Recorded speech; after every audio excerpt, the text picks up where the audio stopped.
আমরা কিছু খেতে পাই না, কাপড় ধরি না, কিছু নাই। মানে যদি না দেয়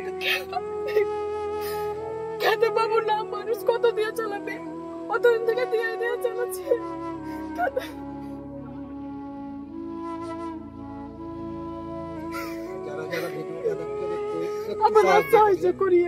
ওনা তো বিদেশ খাটে, তো এবারকে এত বড় কাজটা হয়ে গেল, বিদেশে যাই না, এবারকে ধরুন খাওয়ার মতন তো কিছু নাই খো।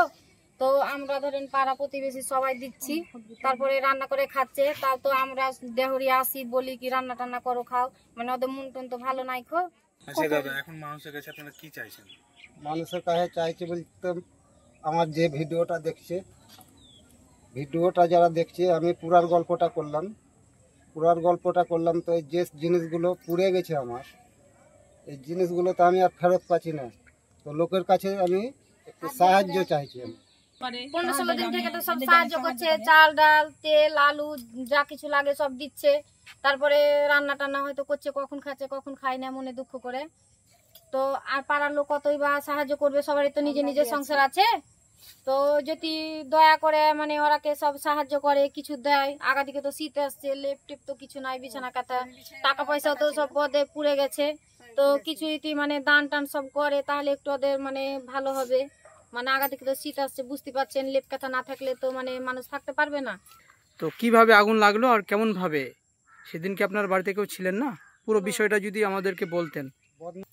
এখানকার বাড়ির পাশে হুমকি দেখাচ্ছিল। এই বাড়ির পাশে বলতে আপনার বাড়ির পিছনে যে বাড়িটা দেখা যাচ্ছে?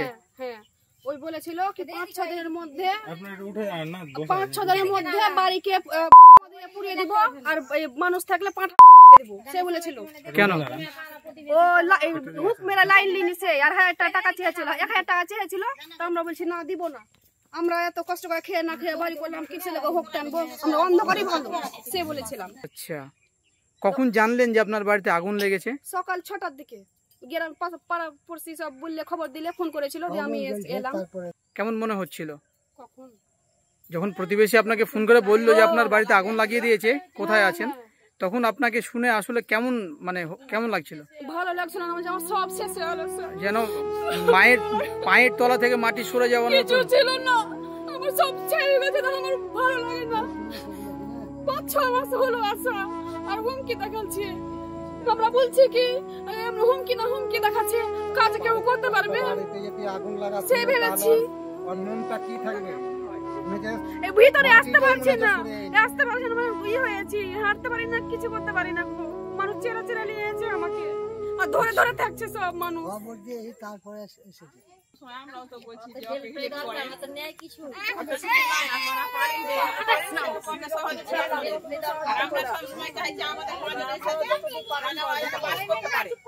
বাস করতে পারে, ও আশা এসেছে গরিব মানুষ, আমাদের পাশে এসেছে, যেটুকু পারেন সেটুকু দাও। আমাদের পাশে আশা এসেছে ওদের পাশে বাস করার জন্য, যে বাস করবো ওদের পাশে। বাস করতে যদি না পারে তো কেমন লাগবে, আমরা খারাপ লাগবে। আমরা তো ওটাই চাইছি যে আপনারা বাস করার সুযোগ দেন। আর যে ছেলেটা এই কাজ করেছে সে কি আগে থেকে এইরকম? হ্যাঁ, একে ধুমকানি ওকে ধুমকানি, দেখো ধুমকানি আগেও দেখাচ্ছে। আপনি বলছেন আপনার ঘরে কিছু নাই, ঠিক আছে, আমরা আপনাকে কিছু টাকা দিয়ে যাচ্ছি, তাতে আপনি 10 কেজি চাল কিনবেন আর কিছু শাকসবজি কিনবেন। আপাতত কিছুদিন এটা দিয়ে চালান, ঠিক আছে?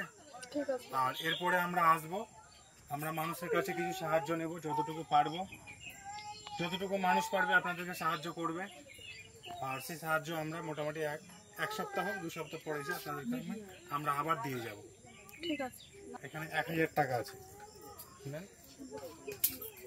এটা দিয়ে আপাতত আপনি 10 কেজি চাল কিনবেন, কিছু শাকসবজি কিনবেন, ঠিক আছে? প্রাথমিক যেগুলো আপনার খাবার দাবার দরকার সেগুলো কিন্তু আপনি এই টাকা দিয়ে করবেন।